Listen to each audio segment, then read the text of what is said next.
warahmatullahi wabarakatuh.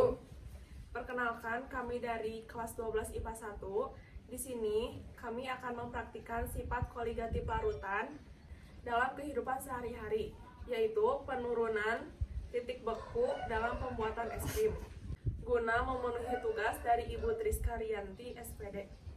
Sebelum masuk ke alat dan bahan, saya akan memperkenalkan terlebih dahulu anggota dari kelompok kami.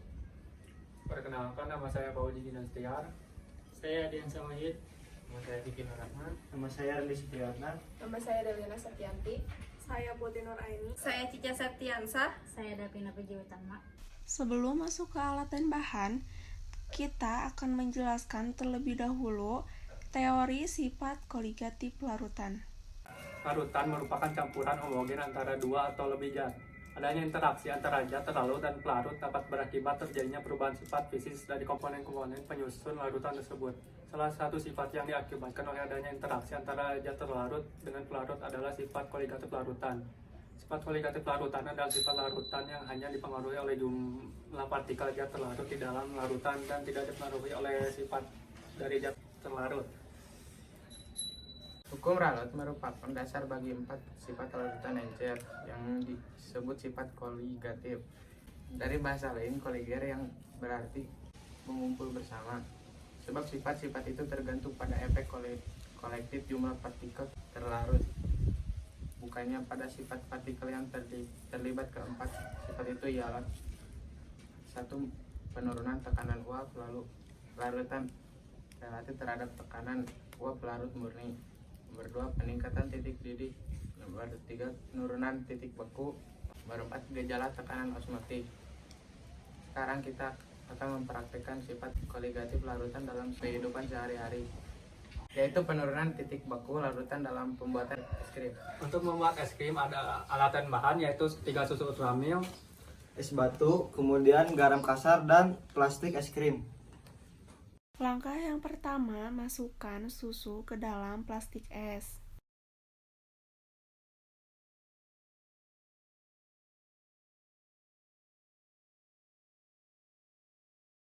Langkah ketiga, masukkan garam ke dalam es batu. Kalian pasti bingung dan bertanya-tanya, kenapa kok es batu dikasih garam? Nah guys, jadi ada anggota dari kelompok kami yang mau menjawab pertanyaan kalian dan menjelaskan terlebih dahulu. Mengapa menggunakan garam?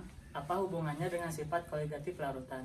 Menurut Gabriel Daniel Fahrenheit, pencipta skala temperatur Fahrenheit, menemukan bahwa garam yang dicampurkan ke es memungkinkan titik beku lebih rendah daripada ketika es hanya terdiri atas air. Dengan demikian, garam menyebabkan es batu meleleh. Garam berfungsi menjaga suhu es agar tetap rendah dan tidak mudah cair. Sifat molekul garam yang unik ini dikarenakan unsur natrium dan klorida pembentuk garam memiliki sifat berlawanan. Daya tarik yang saling menolak antar molekul garam membuat garam berfungsi sebagai bahan penahan. Hubungannya dengan sifat koligatif larutan adalah karena reaksi antara garam dan es batu menyebabkan penurunan titik beku yang merupakan salah satu dari sifat koligatif larutan. Penurunan titik beku semakin besar ketika jumlah garam ditambah sehingga suhu semakin rendah. Sama dengan konsep sifat koligatif larutan yang hanya dipengaruhi jumlah partikel zat terlarut bukan jenis pelarutnya. Nah, jadi itu guys penjelasannya. Sekarang udah gak bingung lagi kan kenapa es batu dikasih garam. Oke, kita lanjut ke step berikutnya.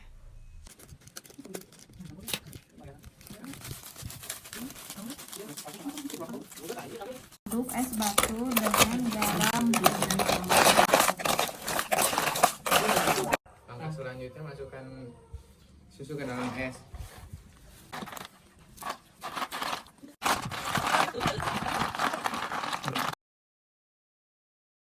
Setelah didiamkan selama 30 menit, akhirnya susu pun membeku dan menjadi es krim.